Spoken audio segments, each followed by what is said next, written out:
Bien, dans le Seigneur, je vous salue dans le précieux nom de notre Seigneur Jésus-Christ.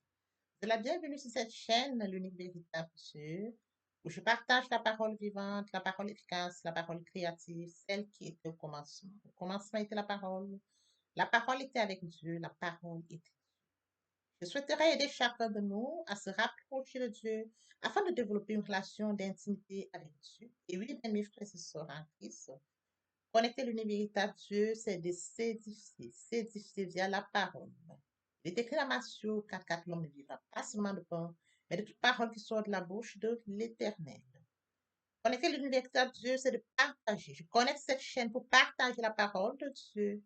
Et je vous prie, bien mes frères et sœurs, après vous être édifiés, de partager autour de vous afin d'aider à l'éducation des autres. Connecter le véritable Dieu, bien mes frères et sœurs en Christ, c'est de grandir spirituellement. Deux possibilités s'offrent à vous. La première, c'est de s'abonner via YouTube sur l'univers véritable Dieu ou encore sur Facebook, Bat Divine Family.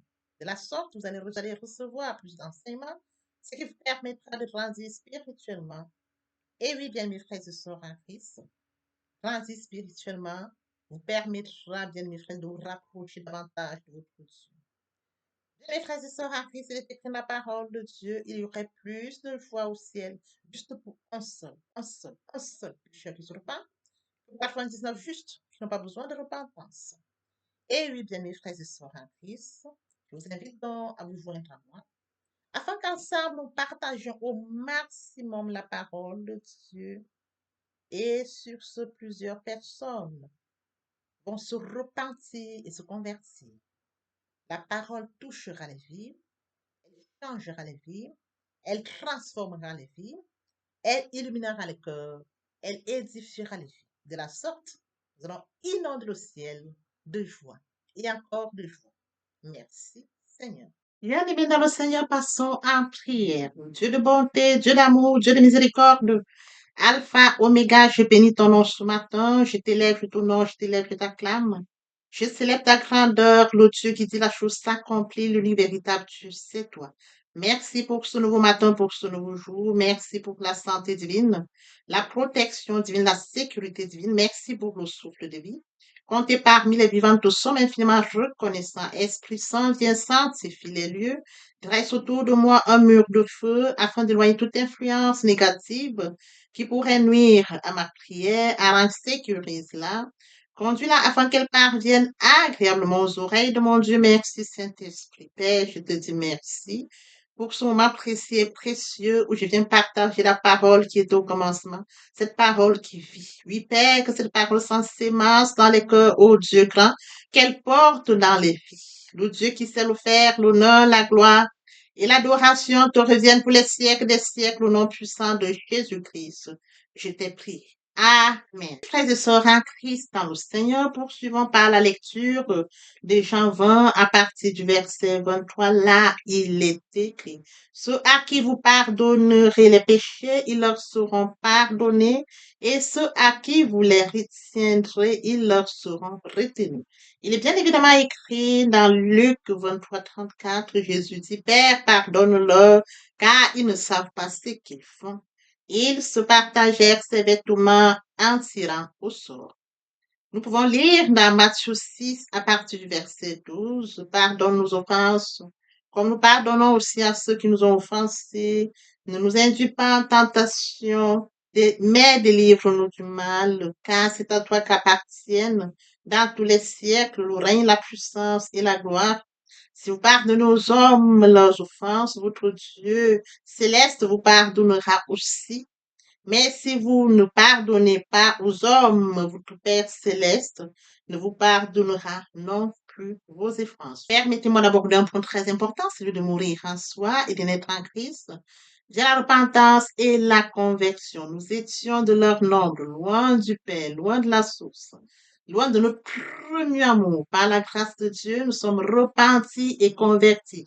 Qu'en est-il de mon prochain, créature merveilleuse, admirable, unique, mais loin du Père? Il est écrit dans la parole, mon peuple périt par manque de connaissance. Conscient de ce fait, je vous prie de vous joindre à moi afin qu'ensemble nous partagions la parole. La parole les atteindra. Après s'être édifiés, ils reviendront à leur premier amour via votre canal. Ils vont se repentir et se convertir. De la sorte, nous allons inonder le ciel de joie et encore de joie. Je consacre la deuxième partie de mon enseignement à cela où j'apporte plus de détails pour ce qui est de la repentance et la conversion et je fais suivre la prière. La troisième partie fait suite à la deuxième. Il est question de la nouvelle vie. Les choses anciennes sont passées. Voici toutes choses sont devenues nouvelles. Et oui, frères et sœurs en Christ, permettez-moi de rebondir aux thématiques que nous avions déjà abordées. En début d'année, nous avons parlé de la méditation. Nous êtes allés chercher un Dieu puissant. Nous avons parlé de la méditation. Oui, frères et sœurs en Christ, n'oublions pas que Dieu nous a aimés le premier. Oui, frères et sœurs en Christ, il nous a fait créature merveilleuse, créature admirable, créature unique. Dieu nous a aimés le premier. Il nous a fait créature merveilleuse, admirable, unique. Oui, frères et sœurs en Christ, conscients de ce fait, du fait que Dieu a un calendrier pour notre vie, du fait qu'il nous a fait créature merveilleuse, admirable, unique, du fait que Dieu nous aime et détient la mission pour laquelle il nous a créés. Oui, frères et sœurs en Christ, nous nous rapprochons de notre Créateur. Via la méditation, nous allons chercher le Dieu qui nous a aimés le plus. Et pendant la méditation, nous recevons la parole par la foi. De la deuxième thématique que nous avions partagée. Au fur et à mesure que nous allons donc développer cette relation d'intimité avec Dieu, oui, frères et sœurs, nous mettons en application l'amour de Dieu. De la thématique qui suivait. Pendant la période pascale, Christ est mort à la croix de Golgotha. Le troisième jour, il est ressuscité. Et oui, frère, il a dit, Père, pardonne-leur car ils ne savent pas ce qu'ils font. Oui, frères et sœurs en Christ, tout est accompli. L'œuvre de la croix ne doit pas être vaine. Oui, frères et sœurs en Christ, d'où notre enseignement, où nous avons partagé la puissance de la résurrection. Nous avons suivi par le nom de Jésus. Oui, frères et sœurs en Christ, nous avons touché le nom de Jésus, qui est pour nous un nom très précieux. Nous allons en prière, nous allons toujours prier au nom de Jésus-Christ. Nous appuyons sur ce nom-là. Frères et sœurs en Christ, nous allons vers Dieu dans l'humilité, d'où cette thématique qui suivait aussi. Et lorsque nous vivons en communion avec lui. Oui, frères et sœurs en Christ, vivre en communion avec lui, frères et sœurs en Christ, nous développons encore cette vie, la vie de sainteté, d'où la thématique sur la sanctification. Vous serez saints car je suis saint. Frères et sœurs en Christ, pendant la Pentecôte, nous avions donc touché le Saint-Esprit. Alors, frères et sœurs en Christ, le Saint-Esprit se manifeste en nous, comme mentionné dans la parole de Dieu. Ne savez-vous pas que votre corps est le temple du Saint-Esprit? Votre corps est le temple du Saint-Esprit. Il est question de comprendre que l'Esprit Saint habite en nous. Alors, à partir du moment où l'Esprit Saint habite en nous, frères et sœurs en Christ, l'Esprit Saint prend le total contrôle et l'Esprit Saint nous instruit, il nous inspire, il nous enseigne, il nous corrige. Oui, frères et sœurs en Christ, nous n'avons plus la capacité, mais c'est le Saint-Esprit qui nous dirige. D'où cette thématique, le Saint-Esprit. Oui, frères et sœurs, la progression dans la sainteté est le processus par lequel le Saint-Esprit nous rend de plus en plus semblables à Christ. Lorsque nous allons lire Romains 8, 29, car ceux qu'il a connus d'avance, il les a aussi prédestinés à être semblables à l'image de son Fils, afin que, frères et sœurs, son Fils fût premier-né entre les frères. Frères et sœurs en Christ, nous allons faire que Dieu, un Dieu trois fois saint, vous serez saint car je suis saint. Pour la thématique sur la sanctification. Oui, frères et sœurs en Christ, dans le Seigneur, pendant la période de la Pentecôte, nous avions donc touché cet enseignement qui porte sur le Saint-Esprit. Ne savez-vous pas que votre corps est le temple du Saint-Esprit? Le temple du Saint-Esprit est un lieu saint. Oui, frères et sœurs, conscients du fait que notre corps est le temple du Saint-Esprit et que nous avions Dieu qui vient à nous, frères et sœurs en Christ, le temple du Saint-Esprit est un lieu saint. Nous devons vivre donc dans la sainteté. D'où cette thématique-là. Frères et sœurs en Christ, après cela, nous avions abordé la thématique sur le pape. Une thématique très importante. Pourquoi? Parce qu'elle nous permettra de rentrer dans celle-ci que nous abordons aujourd'hui. Parce que la parole de Dieu dit, lorsque vous allez devant le Père, si vous allez vous rendre compte que vous avez péché, il faudrait que vous alliez d'abord demander ou alors accorder le pardon à celui ou à celle qui nous a offensés et de venir donc, revenir donc en prière ou alors revenir vers nos pères. Nous avions abordé cette thématique qui portait sur vos parents. Aujourd'hui, donc, frères et sœurs en Christ, en fait, toutes ces thématiques que nous avions abordées, elles seront très utiles. En ce sens que nous allons donc, par notre démarche, comme nous avons connaissance de la parole de Dieu, nous connaissons Dieu, nous l'avons connu au fur et à mesure que nous avons développé cette relation d'intimité via la méditation de sa parole, nous mangeons la parole, nous buvons la parole, nous allons dans l'humilité devant Dieu, oui, frères et sœurs en Christ, nous vivons dans la sainteté, la sanctification le plus longtemps que nous sommes en communion avec lui, frères et sœurs en Christ, la purification intérieure se met en route. Alors, aujourd'hui, nous allons donc parler à ce Dieu trois fois saint. Vous serez saint car je suis saint. Nous allons lui parler, frères et sœurs en Christ, dans l'humilité. Et lorsque nous allons parler à Dieu, il faudrait que nous puissions nous examiner. Ai-je péché? Ai-je offensé? L'importance, frères et sœurs, comme elle est écrite dans Ésaïe 59, ce sont vos fautes qui mettent une barrière entre vous et votre Dieu. Oui, frères et sœurs en Christ, conscients de ce fait, il est très important que nous puissions demander pardon. Nous avons affaire à un Dieu trois fois saint. Nous devons pardonner ceux qui nous ont offensés. Et frères et sœurs en Christ, nous devons bien évidemment demander pardon pour ceux que nous avions offensés afin que notre relation avec Dieu soit maintenue, afin que lorsque nous allions dans le lieu secret, entre dans ta chambre, parle à ton Père qui est dans le lieu secret, le Dieu du lieu secret te répondra. Oui, frères et sœurs en Christ, ce sont nos fautes qui mettent une barrière entre nous et notre Dieu. Donc, il faudrait que nous soyons très attentifs, que nous puissions vivre dans la sainteté et de fuir le péché, pour garder cette relation avec Dieu. Oui, frères et sœurs en Christ, nous allons donc poursuivre aujourd'hui notre enseignement. Oui, frères et sœurs en Christ, nous allons poursuivre notre enseignement intitulé Quiétude. Nous avions déjà commencé cet enseignement depuis les semaines d'avant. Nous avions plongé dans cet enseignement via des exemples bibliques. Aujourd'hui, nous poursuivons toujours dans la même lancée et nous avons essayé de voir, frères et sœurs en Christ, au fur et à mesure, répondre à cette question qui est tu. Lorsqu'on nous pose la question qui es-tu, frères et sœurs en Christ, nous avons souvent tendance à comprendre, c'est-à-dire nous répondons souvent en partant de notre nom, frères et sœurs en Christ. Oui, frères et sœurs en Christ, Dieu regarde au-delà des éléments de l'homme. Dieu regarde différemment de l'homme. Oui, frères et sœurs, lorsque Dieu regarde, il regarde à notre identité spirituelle. Dans la Bible, cette question revient sous différentes formes. Par exemple, qui es-tu devant Dieu? Ou alors, qui es-tu lorsque personne ne te regarde? Ou encore, qui es-tu dans le plan de Dieu? Frères et sœurs en Christ, ce matin, donc, il est question de l'identité qui détermine la destinée. Beaucoup vivent en dessous de leur appel parce qu'ils ne savent pas qu'ils sont en Christ. Ainsi donc, frères et sœurs en Christ, nous allons aborder ce matin un point très important. Qui es-tu aux yeux de Dieu? Cette question nous permettra de pouvoir qui es-tu aux yeux de Dieu? Question importante, question qui permettra de creuser et de permettre que nous puissions apporter des éléments de réponse. Et pour ce faire, frères et sœurs en Christ, nous allons commencer par la lecture de Genèse 1 à partir du verset 26 jusqu'au verset 27. Ce texte nous permettra de poursuivre ou alors de commencer à partir du verset 26.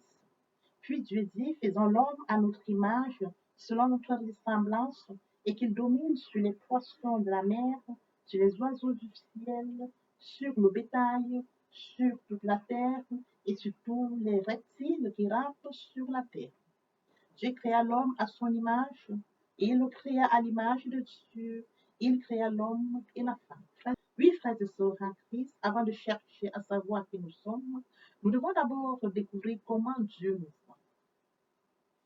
Comment Dieu nous voit? En effet, la plupart des hommes construisent leur identité à partir de ce que les autres disent, ce que les autres pensent d'eux. Oui, frères et sœurs en Christ, Certains se définissent par rapport à leur métier, par rapport à leur diplôme, par rapport à leur richesse, par rapport à leur rang social, par rapport à leur famille, par rapport à leur richesse, frères et sœurs en Christ. Mais la Bible nous enseigne que notre véritable identité commence avec Dieu. Nous avons été créés à l'image et à la ressemblance de Dieu. L'image de Dieu en nous signifie que nous avons été créés pour refléter son caractère, sa sainteté, son amour, sa justice, sa communion. Oui, frères et sœurs, en Christ, une communion avec Dieu. Je voudrais que nous puissions encore regarder cela au travers de cet exemple. Nous avons un artiste qui a devant lui un morceau de bois. Nous avons des gens qui voient simplement, frères et sœurs, en Christ, le morceau de bois. Alors que l'artiste voit la magnifique sculpture qu'on pourra travailler du bois pour l'obtenir. Voyez-vous, je reprends. Nous avons un artiste qui a devant lui un morceau de bois. Les hommes vont regarder le morceau de bois qui est placé devant l'artiste. L'artiste, lui, va regarder comment il pourra travailler ce bois, frères et sœurs en Christ, pour donner une magnifique sculpture. Alors l'artiste voit le bois comme une magnifique sculpture. Il regarde le bois au-delà du regard des hommes. Ainsi, frères et sœurs en Christ, il est question de comprendre que lorsque Dieu nous regarde, il ne voit pas seulement ce que nous sommes aujourd'hui, il regarde l'avenir qu'il met en nous. Il regarde ce que nous serons demain. Il regarde la personne qui sera demain. Suivons par la lecture de Genèse 50, 20. Vous avez médité de me faire du mal, Dieu l'a changé en bien pour accomplir ce qui arrive aujourd'hui, pour sauver la vie d'un peuple nombreux. Frères et sœurs en Christ, dans le Seigneur, aujourd'hui nous poursuivons notre enseignement intitulé La destinée, le point qui retient notre attention ce matin, frères et sœurs en Christ. L'opposition ne peut empêcher la destinée de Dieu. Alors nous allons poursuivre ce matin par un exemple concret, par un exemple parlant, l'exemple de Joseph. Il est question de comprendre, frères et sœurs en Christ, dans cet exemple, la force de Joseph n'était pas sa destination finale. Comme mentionné, ses frères ont voulu lui faire du mal. Comme mentionné dans Isaïe 50, 20, frères et sœurs en Christ, ils ont médité le mal contre Joseph, mais Dieu a changé. 50, 20 mentionne que les frères de Joseph ont médité le mal contre lui, mais l'Éternel a changé en bien. Alors, frères et sœurs en Christ, c'est l'une des clés de la destinée. Dieu peut transformer une attaque. Dieu peut transformer une attaque en une opportunité. Il peut transformer, frères et sœurs en Christ, une épreuve en préparation et bien évidemment une injustice en témoignage. Alors, frères et sœurs en Christ, ce que les hommes avaient prévu pour Joseph ne pouvait pas annuler le plan de Dieu. Frères et sœurs en Christ, même les portes fermées peuvent participer au plan de Dieu. C'est de comprendre que toute porte fermée, frères et sœurs en Christ, n'est pas nécessairement une défaite. Seigneur, ouvre cette porte. Le Seigneur peut nous ouvrir les portes au moment où nous attendons pas. Nous pensons alors que Dieu nous a abandonnés. Nous pouvons demander à Dieu d'ouvrir une porte. Et si la porte n'est pas ouverte, nous avons comme impression que Dieu nous a abandonnés. Parfois, Dieu ferme une porte qui ne correspond pas à notre destinée. Par lui-même, il a connu ces portes. La porte fermée, frères et sœurs en Christ, peut donc être une protection. La porte fermée peut être une orientation. La porte fermée peut être une préparation. Oui, frères et sœurs en Christ, la porte fermée peut être une réponse à notre prière pour que nous comprenions et que nous ne comprenons pas. Il est important de comprendre ceci. Nous ne devons pas confondre toujours les obstacles à l'abandon de Dieu. Frères et sœurs en Christ, rien ne peut arrêter ce que Dieu a décidé d'accomplir dans notre vie. Si nous remontons dans les Écritures, l'histoire de Job s'exprime avec vérité, avec une puissance remarquable. Je reconnais que tu peux tout et que rien ne s'oppose à tes pensées. Job a foi. Oui, frères et sœurs en Christ, comme dans l'histoire. Quelle déclaration? Job ne dit pas je comprends tout. Il dit je sais que Dieu reste souverain. Oui, frères et sœurs, il y a des saisons où nous ne comprenons pas ce qui nous arrive. nous ne comprenons pas pourquoi une porte s'est fermée. Oui, frères et sœurs, nous ne comprenons pas pourquoi une personne nous a abandonnés. Nous ne comprenons pas pourquoi une opportunité, frères et sœurs, en Christ nous a échappé. Il y a des saisons pendant lesquelles nous ne comprenons pas tout. Nous ne comprenons pas ce qui nous arrive. Oui, frères et sœurs en Christ, nous ne comprenons pas, frères et sœurs en Christ, pourquoi une porte est fermée. Des saisons où nous ne comprenons pas pourquoi une personne nous a abandonnés. Il arrive que les personnes nous abandonnent. Et nous nous posons des questions, pourquoi cet abandon? Il y a des moments où, frères et sœurs, il y a des saisons où, frères et sœurs en Christ, nous ne comprenons pas pourquoi une opportunité nous a échappé. Et encore, nous ne comprenons pas pourquoi le délai est si long. Oui, frères et sœurs, notre manque de compréhension ne signifie pas que Dieu a perdu le contrôle. Comme mentionné dans Ésaïe 54, toute âme forgée contre nous, nous est sans effet, et toute langue qui s'élève en justice, nous la condamnons.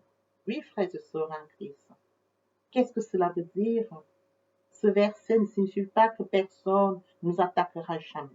Ce verset signifie, frères et sœurs en Christ, que l'attaque ne détermine pas notre destinée. Une âme peut être fabriquée, une accusation peut être prononcée, une opposition peut se lever, une porte peut être fermée, une personne peut chercher à nous décourager, mais aucune de ces choses ne peut annuler le dessein de Dieu lorsque nous demeurons dans sa présence. L'ennemi peut s'approcher pour nous combattre. L'ennemi peut combattre le chemin, mais il ne peut pas réécrire le dessein de Dieu. Si nous essayons de revoir un peu l'histoire de Moïse, Pharaon voulait tuer les enfants, tous les enfants mâles premiers-nés. Et alors, frères et sœurs en Christ, mais alors, Moïse devient libérateur. Pour le cas de David, frères et sœurs en Christ, Saul voulait tuer David. Finalement, David devient roi. Et oui, frères et sœurs en Christ, nous allons donc poursuivre ici. Ce qu'il en est de l'ennemi, frères et sœurs en Christ, qui combattent le chemin. Oui, frères et sœurs en Christ, dans notre révolution de ce matin, il est très important de comprendre que l'ennemi, frères et sœurs en Christ, peut combattre le chemin, mais il ne peut pas réécrire le dessein de Dieu. Et alors, au regard des exemples bibliques que nous avions abordés déjà et celui d'aujourd'hui, nous pouvons comprendre que Moïse, nous pouvons comprendre pour le cas de Moïse, Pharaon, frères et sœurs, voulait tuer tous les enfants mâles. Moïse devient libérateur. Pour le cas de David, Saul voulait le tuer. David devient roi. Pour le cas de Joseph, ses frères voulaient le faire disparaître. Joseph devient, frères et sœurs, gouverneur. Ce sera écrit ce matin que nous revenions sur un cas très important. Dans notre évolution de ce matin, nous allons essayer de voir comment l'ennemi, frères et sœurs, peut combattre le chemin, mais il ne peut pas réécrire le dessein de Dieu. Alors, sans plus tarder, regardons des exemples bibliques que nous avions déjà abordés. Le cas de Moïse. Pharaon voulait tuer tous les nouveau-nés mâles. Malheureusement pour Pharaon, frères et sœurs en Christ, Moïse devient libérateur. Qu'en est-il de David? Saul voulait tuer David. Malheureusement pour Saul, David devient roi. Qu'en est-il de Joseph? Oui, frères et sœurs en Christ, ses frères voulaient le faire disparaître et malheureusement pour eux, Joseph devient gouverneur en Égypte. Que nous poursuivons dans la même lancée, qu'en est-il de Daniel? Ses ennemis voulaient le faire mourir, Dieu le préserve dans la fosse au lion. Esther, frères et sœurs en Christ, Aman voulait exterminer le peuple juif. Esther devint un instrument de leur délivrance. Alors, frères et sœurs, et finalement, Jésus-Christ, les hommes le crucifient. La croix, frères et sœurs en Christ, devient le moyen du salut du monde. Quelle puissance de Dieu! Oui, frères et sœurs en Christ, il est question de comprendre que ce que l'homme considère comme fin peut devenir entre les mains de Dieu le commencement d'une nouvelle étape. Papa, je t'aime. Papa, je t'aime. Oh, papa, je t'aime. Tu es mon papa. Papa, je t'aime. Papa, je t'aime. Oh, papa, je t'aime. Tu es. Ici. Elle est encore dans le surnaturel. Il faut que la chose se manifeste dans le naturel. D'où la foi. Voyez-vous? Oh, la foi est une ferme assurance des choses qu'on espère, une démonstration de ce qu'on voit. Il faudrait qu'elle se démontre du surnaturel dans le naturel. Oui, frères et sœurs en Christ. Ainsi, la foi vient de ce qu'on entend. Ce qu'on entend vient de la parole de Dieu. Donc, de la parole de Dieu, frères et sœurs en Christ. Toute chose vient par là. Nous allons donc déclencher tout sur base de la parole. Même lorsque nous allons en prière, frères et sœurs en Christ, nous appuyons sur la parole. Nous appuyons sur la parole, nous sortons la foi pour manifester le surnaturel dans le naturel.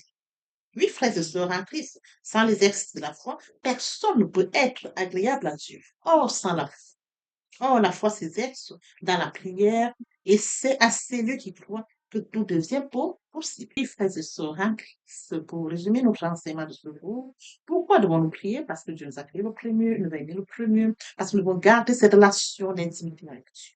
Oui, frères et sœurs en Christ, pourquoi devons-nous prier? Parce qu'il faudrait que nous puissions grandir spirituellement. Pourquoi devons-nous prier? Parce que nous devons grandir spirituellement. Pourquoi devons-nous prier? Parce que nous devons rencontrer Dieu. Pourquoi devons-nous prier? Parce qu'il faudrait, frères et sœurs en Christ, exercer notre foi. Voyez-vous, ces points sont très importants en ce sens. Les uns comme les autres nous permettent, frères et sœurs, de rester connectés, nous permettent de grandir spirituellement, nous permettent, frères et sœurs en Christ, de rencontrer Dieu via la prière, nous permettent d'exercer notre foi, oui, frères et sœurs en Christ, de permettre également de manifester le surnaturel dans le naturel, parce que nous avons affaire à un Dieu omniscient, omnipotent, omniprésent, toute chose étant surnaturelle, spirituelle, il faudrait que toutes ces choses, frères et sœurs en Christ, qui sont spirituelles, nous puissions acter notre foi, nous rapprocher les yeux, élever la voix, afin que ces choses surnaturelles, frères et sœurs, se manifestent dans le naturel, de par cette relation d'intimité via la prière. Ah, je t'aime, papa, je t'aime, oh, papa, je t'aime. Tu es mon papa. Ah, je t'aime, papa, je t'aime. Oh, papa, je t'aime. Quand tu pries, entre dans ta chambre, ferme ta porte.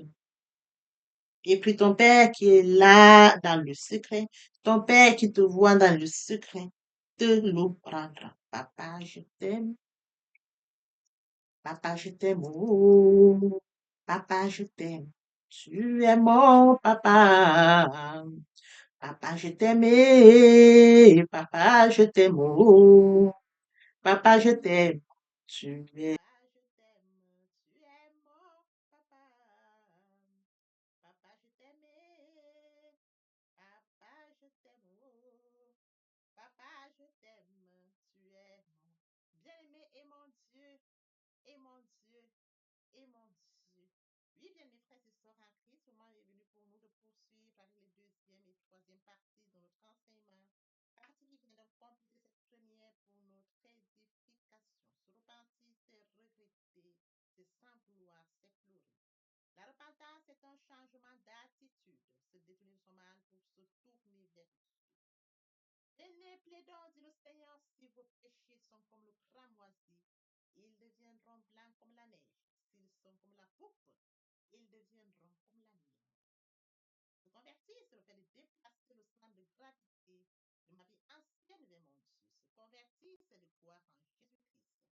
En un mot, nous pouvons dire que la conversion accompagne la repentance. Lorsque les cœurs se convertissent, le voile est ôté. Or, le Seigneur, c'est l'Esprit. Là où est l'Esprit du Seigneur, là est la liberté.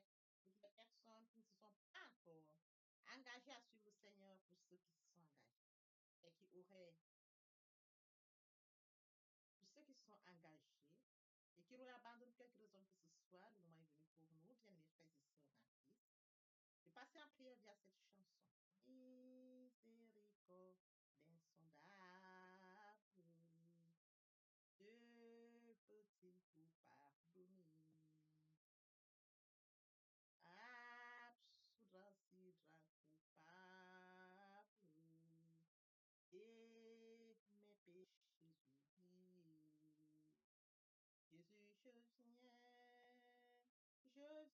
à toi, tel que je suis.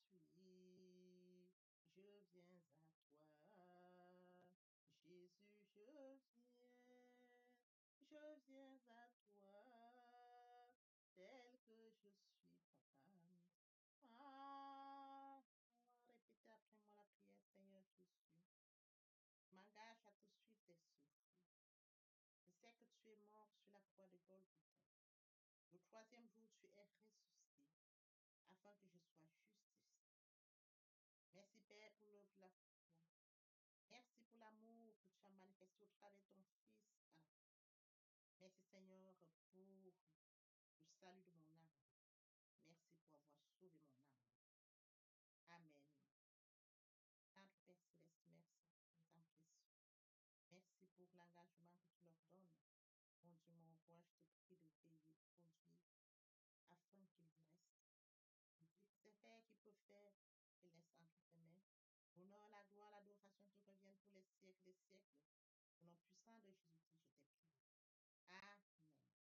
Puis bien, mes frères et sœurs, dans le Seigneur, après cette sincèrement repenti et converti, il faut y rester, il faut y demeurer. Comment le faire? Premièrement, invoquer le Saint-Esprit. L'Esprit Saint prendra contrôle durant la méditation. Voilà la lecture du verset ou du texte qui servira d'appui durant la méditation. Matthieu 4, 4, l'homme ne vivra pas seulement de pain, mais de toute parole qui sort de la bouche de l'Éternel. Méditer la parole, c'est l'approfondir, c'est la mûrir, c'est aller en réflexion profonde. Le livre de la loi ne s'éloigne point de toi, médite-le jour et nuit. C'est alors que tu auras du succès dans tes entreprises. C'est alors que tu réussiras. Eh bien, mes frères et sœurs en Christ, après avoir médité la parole, nous devons recevoir la parole. Recevoir la parole via la foi. La foi est une ferme assurance des choses qu'on espère, une démonstration de celles qu'on ne voit pas. La foi vient de ce qu'on entend. Ce qu'on entend vient de la parole de Dieu. Par conséquent, la foi vient de la parole de Dieu. Recevoir la parole via l'obéissance. L'obéissance veut mieux que le sacrifice. Et l'observation de sa parole vaut mieux que la reste bélie. Après cela, bien aimé, il faut mettre en pratique la parole. On donne tout ce qu'on reçoit. Et oui, bien mes frères et sœurs en Christ, lorsqu'on plante une graine, on s'attend à la récolter. Et oui, bien mes frères et sœurs en Christ, lorsque nous plantons, nous attendons une récolte. En louange la parole, l'adoration la parole. Et oui, bien mes frères et sœurs en Christ, en louange la parole, à l'adoration la parole, en jeûne et prier la parole, déclarer la parole au moment opportun. Nous observons toutes ces étapes, nous verrons que nous allons grandir spirituellement en gardant une relation d'intimité avec Dieu. Que l'Éternel Dieu vous bénisse ainsi vos familles respectives. À très bientôt. Amen.